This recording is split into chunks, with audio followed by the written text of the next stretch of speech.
It is not only elderly people that can teach, children can also teach. Elderly people can never become children again, but children have a chance to become elderly people. Respect them. They have the advantage of time. Elderly people can have wisdom, but there is no time to correct certain mistakes again. But children have the advantage of time. They can be Saul today and become Paul tomorrow. Respect it. I've visited the prison many times, and we have various projects to the prison, and I am inspired sometimes beyond imagination as I see these inmates. Some of them have come to a point where they have admitted their wrongs. Do you know, there was a time that we wanted to help out to bail a few people who had been there for a long time, and the controllers advised us that they have learned from experience that some of these people have no family. They are better off there. Even if you bail them, they will not go, because it has become their family. They are better off in that place. So when you sit down with that person and you ask him, what do you have to teach me? He will tell you, listen to instructions. I was teaching, I'm wrapping up now. I was teaching at a youth session, my final session in South Africa this year, and I just decided to inspire some of the people, the youths within the nation there, as a final session. And I just want to borrow an example as I wrap up. And I told them I was going to simulate a discussion between an elderly you and a younger you. If the 10-year-old you meets with the 50-year-old you and they discuss, what will be their discussion? Will it be, well done, you are what I always wanted to be, or something is wrong, I wish I could go back?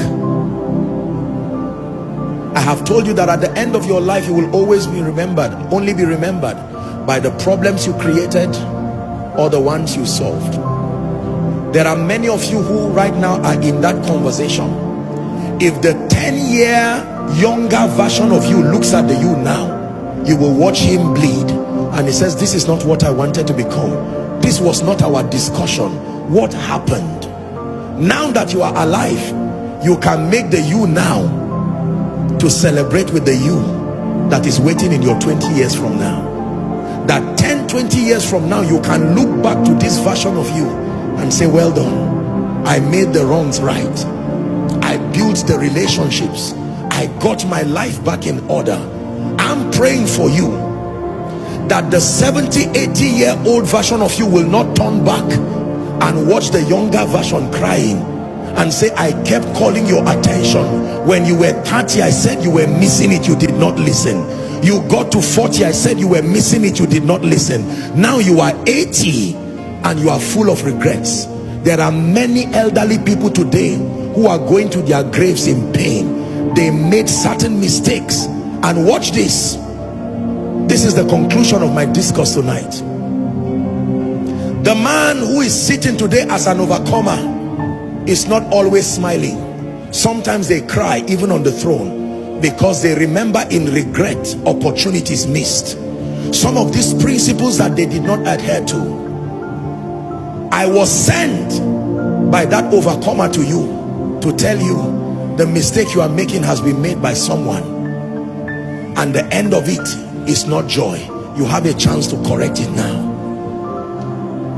The lack of wisdom that you are doing now, someone has done it for you already. He finally became an overcomer. But there are things. The man called Abraham, even though he was a patriarch of faith, don't forget, Ishmael came and Ishmael fought Isaac. He still fights Isaac till today. And so the lesson from the overcomer called Abraham is that impatience will always make you give birth to what fights your promise. Make sure you don't just say, I am a seed of Abraham. Learn from the pain of the patriarch. If you were to meet with David today, David will tell you that I was a great man after my God's heart, but there were mistakes I made with my life. Do not make that mistake. How about Solomon the wise? You will see him seated today, and if you were to see Solomon, he will tell you, read the book of Ecclesiastes for the next 1 month, and you will cry while he's saying it. Read the book of Ecclesiastes and give it to every successful person to read. That of writing many books there is no end, and much study is a weariness to the body. But this is the conclusion of the matter. Fear God and keep his commandments, he said, for this is the whole duty of man. If you were to meet the man Paul, seated as an overcomer, he will say, I have a message for you. Know God early. Know God early. It will save you a lot of problems. Know God early. If you were to meet Esau and meet Jacob, they would tell you, do not sell your destiny for a pottage of stew. It is not worth it. Do not sell your birthright because you are hungry. Endure. Your birthright is greater than your hunger today. And then, if you sit and watch the greatest overcomer of all times, he's called the King of Kings. He seated himself upon that throne. Let me tell you what he will tell you. Come unto me, all ye that are heavy laden and are weary, and he will tell you, I can give you rest. Rest from yesterday, rest from pain, rest from misery, rest from curses. I can give you rest. He says, my yoke is easy and my burden is light. You shall find rest indeed for your soul. Take my yoke upon you. If you meet the overcomer, he will tell you, no matter how your sins are, I paid that price for you as proof of love. You may not be able to do anything about yesterday, but you can start afresh today and make meaning with your today for a great tomorrow. We are surrounded by overcomers. They are called a great cloud of witnesses. I've been assigned by the Spirit to glean from their wisdom and to share with you tonight irrefutable, destiny-defining principles that have turned ordinary men to become champions, hoping that soon enough in your lifetime you will have a chance to sit upon this rare throne that not many sit on as an overcomer yourself. That your name will be turned from Joshua Selman to an overcomer, from Mary, from Grace to an overcomer. That people will look at you and indeed you will be called an overcomer.